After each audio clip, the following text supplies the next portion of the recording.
জি আপনারা বেশি বলতে গেলে আবার ওই বিএনপি আর জামায়াত এক হয়ে যাবে। জি আপা, জি জি জি জি জি কাজে এখনই ঘোষণা দেওয়ার তো দরকার নাই তো। জি আপা, জি এক এক জেলায় পারবে পড়বে, যে জেলায় পারবে না সে জেলায় কেউ মানববন্ধন করুক, কেউ আন্দোলন ঝটিকা মিছিল করুক, যে যেভাবে করবে এভাবে আস্তে আস্তে।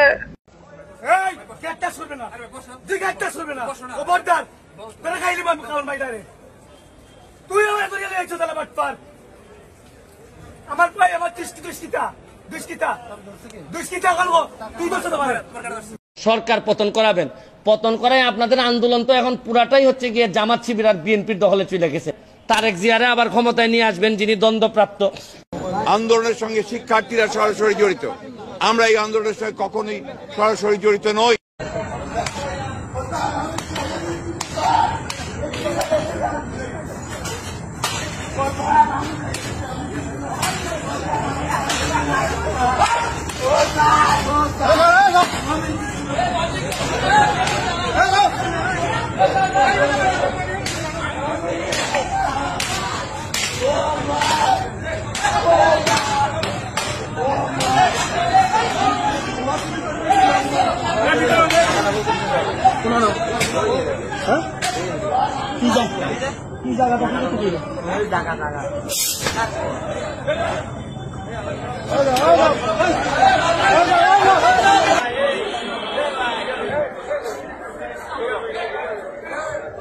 আরে মারবা তুই মারো, আরে জীবনে একবারই এমপি হিসাব লাগতো না। যে ইজ্জত সম্মান আপনারা মাধবপুরের মানুষ দিচ্ছেন, বাকি জীবন আপনারা গোলামি করলো, আমারই তো দিন পরিশোধ হয় না। সিএনজি স্ট্যান্ড থেকে আমার বাবা বাচ্চা থাকলে কি আর রেল স্টেশন থাকতাম বাসায় পড়ালেখা করতাম, একটা মাদ্রাসায় ভর্তি হয়ে যেতাম গা। ভাই আমরা একটা এখানে কবরস্থানে যাচ্ছি, আমাদের এখানে কিছু অন্তত ম্যানার মেনটেন করা লাগবে। এখানে আমাদের সেন্ট্রালেরও সবাই যাবে না, আমরা এখানে ভিতরের দিকে 20 থেকে 30 জন যাবে, নাহলে গ্যাদারিং হবে। এই জন্য মানবতা পাখির ভিতরে আছে। দেখেন, যেই বক পাখি মাছ শিকার করে, সেই বক পাখি মাছের সমস্যা দেখে, মানে মাছ উপরে এসেছে, সে যাইতে পারতেছে না, সে পানিতে নিয়ে, বেশি পানিতে নিয়ে বক পাখিটা মাছটাকে ছেড়ে দিছে।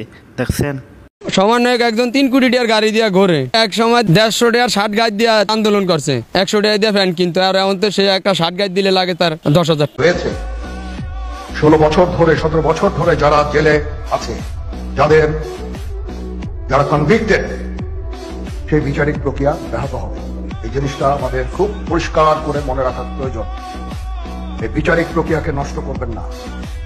যে সমস্ত সদস্য শাস্তি পেয়েছে তারা শাস্তি পাওয়ার যোগ্য। কথা বললেই রিমান্ড আর মামলার সংখ্যা বাড়ে, পিছনে হ্যান্ডকাপ দিয়ে আটকে রাখে। কথা বলার অধিকার কি আমাদের আছে? মাহফুজ না সান্ডা, আর মাহফুজ না সান্ডা,